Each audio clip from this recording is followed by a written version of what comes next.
디스크 브레이크 서비스를 한다. 디스크를 똑바로 면체를 하기 위해서 브레이크 선반 위에 올려서 잘 깎아주고 캘리퍼에 이상이 없는지 검사를 하고 슬라이딩 핀이 간섭을 받지 않는지 청소를 하고 기름칠을 잘 하고 패드를 새 것으로 갈아주고 좋은 품질의 브레이크 패드를 사면 이 하드웨어가 같이 따라옵니다. 그러면 뭐 청소할 필요도 없죠. 떼내고 새 거로 껴주면 되는 거죠. 청소할 상황이 아니다. 청소할 정도의 상황이 아니고 갈아야 된다. 그럼 패드에 따라오지 않더라도 이 하드웨어만 따로 또 구입을 할 수 있습니다. 캘리퍼나 디스크의 수명은 어느 정도 될까요? 그러니까 보통 이게 자동차 공학을 하는 사람들의 권장 사항은 패드를 2번 갈 때 디스크와 캘리퍼를 체인지할 것을 권장합니다. 디스크의 두께를 다 계산을 통해서 두께가 결정되고 디스크의 재질이 다 결정돼서 제작이 되는데 뭐 1mm든 2mm든 뭐 3mm든 여유가 있게 제작이 돼요. 그 여유 분 만큼 한 번 정도는 리서페이스를 해서 그 두께가 얇아질 정도의 그 커팅을 해서 사용할 수 있거든요. 근데 한번 그렇게 커팅을 해서 사용한 디스크는 2번째 브레이크를 할 때는 너무 얇아져서 더 이상 또 깎으면 그 미니멈 thickness보다 그 최소 두께보다 더 얇아지기 때문에 다시 깎는 걸 권하지 않습니다. 이런 캘리퍼도 상태가 좋은 경우도 많습니다. 그래서 보통 사람들이 나는 뭐 10만 마일 넘게 타고 20만 마일 넘게 탔는데 캘리퍼 갈아야 된다는 소리는 한 번도 들어본 적이 없다. 이런 분들도 계십니다. 하지만 어떤 경우에는 심지어 정비소에 가도 이런 캘리퍼까지 교환하세요 하면은 이제 비용이 많이 발생하고 괜히 사람들의 오해를 살 수 있기 때문에 이런 것까지 권하는 것이 조심스러워서 아예 말을 안 하는 그런 정비소도 있는 것 같더라고요. 하지만 뭐 정비소 하시는 분들도 보실 수 있으니까 제가 좀 말씀을 드리자면 말은 해야 됩니다.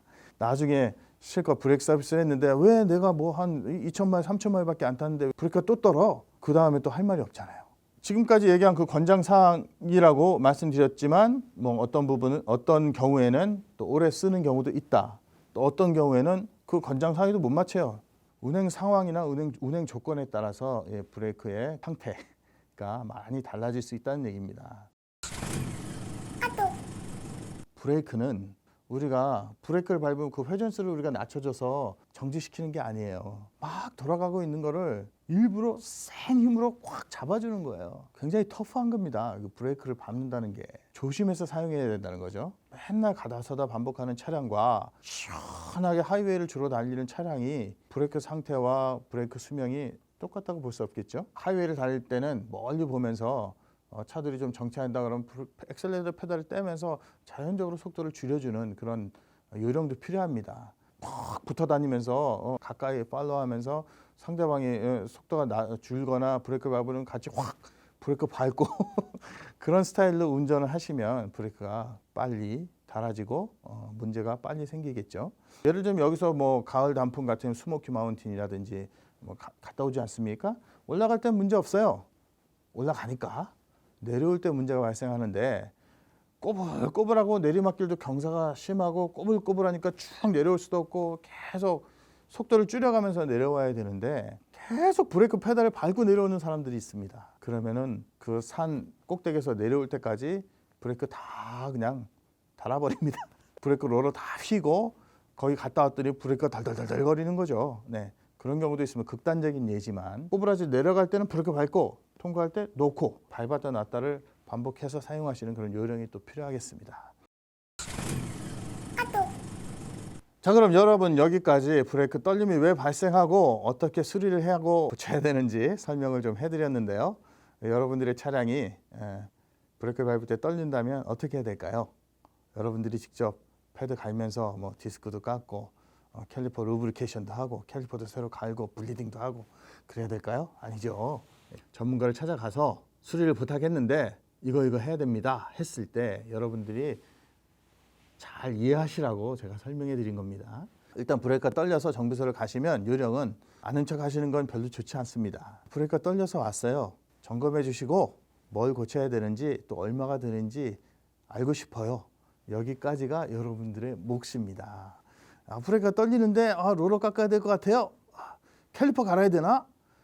괜히 그렇게 얘기하면 캘리퍼 사실 안 갈아도 되는데 이분은 캘리퍼까지 갈 것까지 각오하고 왔구나 하고서 그거 팔아버릴 수도 있어요. 심지어 이게 좀 나쁘게 얘기하자면 그러니까 선무당이 사람 잡는다는 식으로 괜히 아는 척 하실 필요 없습니다. 그냥 증상 얘기하고 견적을 견적을 좀 내주세요. 뭘 고쳐야 되고 얼마가 드는지.